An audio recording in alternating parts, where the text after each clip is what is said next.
यह कहानी राजस्थान के एक छोटे से गांव की है जिसका नाम था महापुरा। महापुरा गांव अपनी पुरानी रिवाजों और किंवदंतियों के लिए प्रसिद्ध था। गांव के लोगों का मानना था कि उनके गांव में मुंजा नामक एक खतरनाक आत्मा रहती है जो रात के समय गांव में घूमती है और जिन पर उसकी नजर पड़ जाती है वे कभी वापस नहीं आते। मुंजा का नाम सुनते ही गांव के लोग कांपने लगते थे। कहा जाता था कि मुंजा एक औरत की आत्मा थी जिसने एक भयंकर हादसे में अपनी जान गंवा दी थी। आत्मा गांव के एक पुराने कुएं में बस गई थी जो अब वर्षों से वीरान पड़ा था। लोगों का कहना था कि रात के अंधेरे में वह आत्मा गांव में घूमती है और बच्चों को अपनी ओर खींचती है। गांव में रामनाथ नाम का एक किसान रहता था। उसकी एक बेटी थी जिसका नाम राधा था। राधा की उम्र मात्र 12 साल थी। वह बहुत ही चंचल और मासूम थी। रामनाथ और उसकी पत्नी सावित्री अपनी बेटी को लेकर बहुत ही चिंतित रहते थे क्योंकि गांव के लोगों ने उन्हें मुंजा के बारे में कई डरावनी कहानियां सुनाई थीं।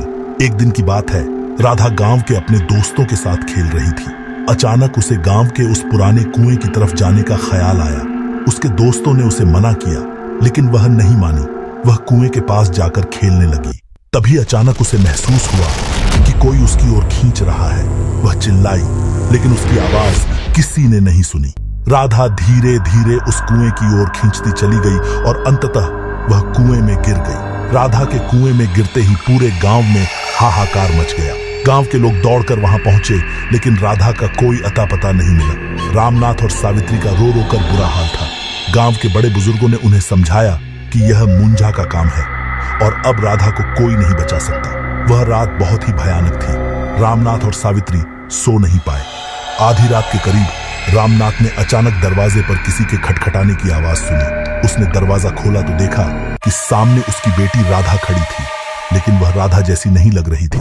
उसकी आंखें लाल थी और चेहरे पर एक भयानक मुस्कान थी। रामनाथ ने समझ लिया कि यह राधा नहीं बल्कि मुंजा है। राधा की मां सावित्री भी दरवाजे पर आई और अपनी बेटी को देखकर खुशी से चीख पड़ी लेकिन रामनाथ ने उसे रोक लिया और कहा, यह हमारी राधा नहीं है सावित्री, यह मुंजा है। सावित्री को विश्वास नहीं हुआ और वह अपनी बेटी को गले लगाने के लिए आगे बढ़ी। जैसे ही उसने राधा को छुआ उसे जोरदार झटका लगा और वह बेहोश हो गई। रामनाथ ने तुरंत गांव के बड़े बुजुर्गों को बुलाया।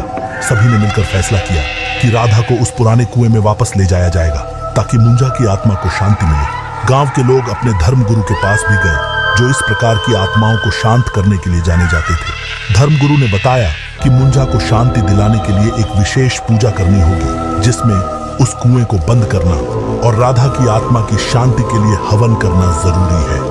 अगले दिन गांव में हवन और पूजा की तैयारियां शुरू हो गईं। गांव के सारे लोग इकट्ठा हुए। धर्मगुरु ने पूरे विधि विधान से पूजा कराई। राधा की आत्मा को शांति दिलाने के लिए हवन किया गया और अंततः उस कुएं को सील कर दिया गया। पूरे गांव ने मिलकर वह कुआं बंद किया ताकि कोई और बच्चा उसकी चपेट में न आए। पूजा के बाद राधा की आत्मा को शांति मिली और मुंजा की आत्मा भी गांव से हमेशा के लिए चली गई। लेकिन गांव के लोग अब भी उस कुएं के आसपास नहीं जाते और उसे भुलाने की कोशिश करते हैं। महापुरा गांव की यह कहानी आज भी लोगों को सिखाती है कि पुरानी रिवाजों और किंवदंतियों को नजरअंदाज करना कभी कभी घातक साबित हो सकता है। महापुरा गांव की यह कहानी सच्ची हो या नहीं लेकिन यह एक चेतावनी जरूर है कि हमें अपने बुजुर्गों और पुरानी बातों का सम्मान करना चाहिए। भले ही हम इन बातों को अंधविश्वास कहकर नजरअंदाज कर दें लेकिन कभी कभी ये चीजें हमें उन खतरों से आगाह कराती हैं जिनसे हम अनजान होते हैं। यह कहानी मुंजा की आत्मा और उसके भयानक प्रभावों के बारे में है लेकिन इससे भी ज्यादा यह कहानी उस विश्वास और डर के बारे में है जो हमारे समाज में गहरे तक बैठा हुआ है।